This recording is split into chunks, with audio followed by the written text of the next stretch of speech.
It's not just about having a great general on board. Absolutely, those people bring value. But it's also about having trusted relationships, either with external consultants or with in-house analysts who can interpret geopolitical shifts and identify, well, what does it mean for our fund? What does it mean for our strategy? And how are we going to deliver these solid returns to our clients?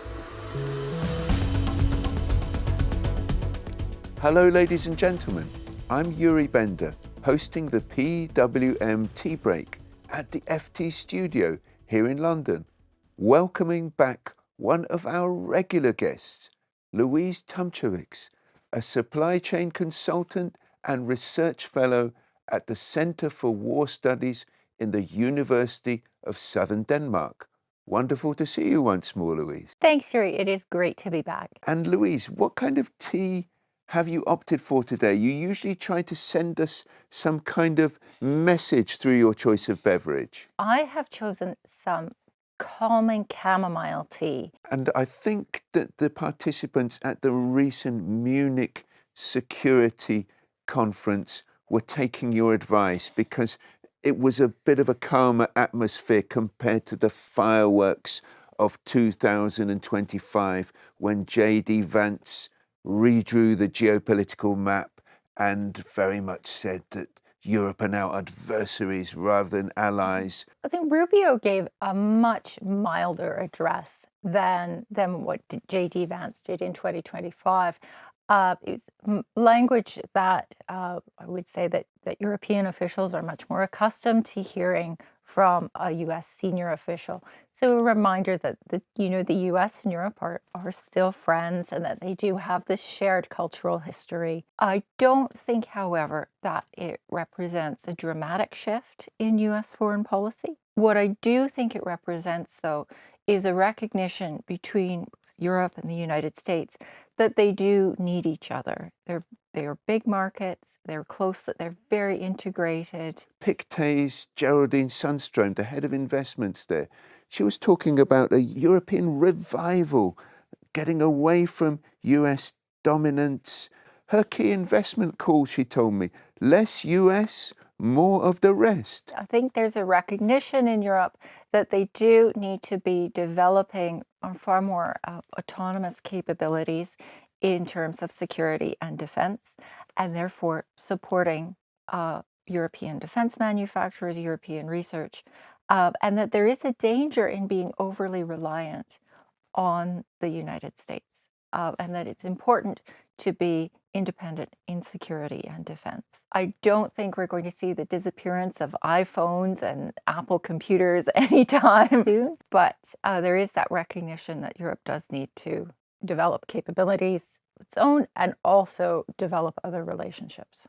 One of our commentators, Nigel Green, is saying there's a new efficient frontier. It's not about bonds versus equities. It's about the confluence between capital and politics, and we can draw a graph according to that. And all the fund managers, they're taking on geopolitical experts, apparently, former generals, RAF bosses, former politicians. The two are very closely intertwined now, and it is important for fund managers to be able to understand geopolitical developments. It's not just about having a great general on board. Absolutely, those people bring value, but it's also about having trusted relationships, either with external consultants or with in-house analysts who can interpret geopolitical shifts and identify, well, what does it mean for our fund? What does it mean for our strategy?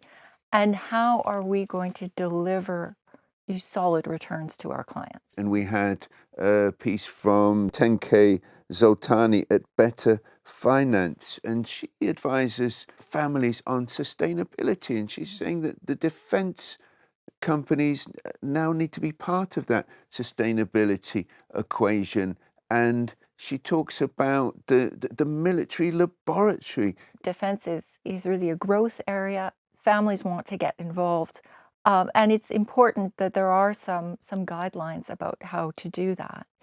What we're seeing in Ukraine is the real-time use of emerging technologies, of things developing very quickly, being adapted pretty much in the field, and lots of small defense companies innovating, coming up with new technologies and needing the investment in order to scale up, in order to continue their research, in order to continue producing a viable product. There's lots of opportunity and also lots of risk. You very memorably redefined ESG from the traditional environmental, social, and governance investing to investments based on energy, security, and geopolitics. Why is it that the unlisted investments are so much more open to following these trends you describe than the listed stocks? I think a big difference between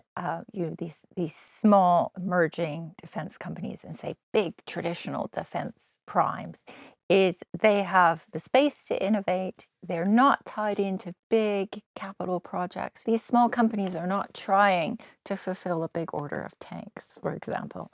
They're working on one discrete innovation, unmanned aerial system. Maybe it's a counter UAS system. And they're experimenting with this and they're responding very quickly to the battlefield needs that are becoming evident from Ukraine. They do also capture the interest and imagination of whether it's family offices or VC funds, where they say, this could be the next big technology, or this could be the thing that provides a battlefield advantage. The Danish Prime Minister, very vocal in Munich about Russian aggression, about renewed sanctions, and of course your home country leader in Canada, Mark Carney, that landmark speech he made in Davos about the middle powers, South Korea, Japan, India, all doing very well in investment terms.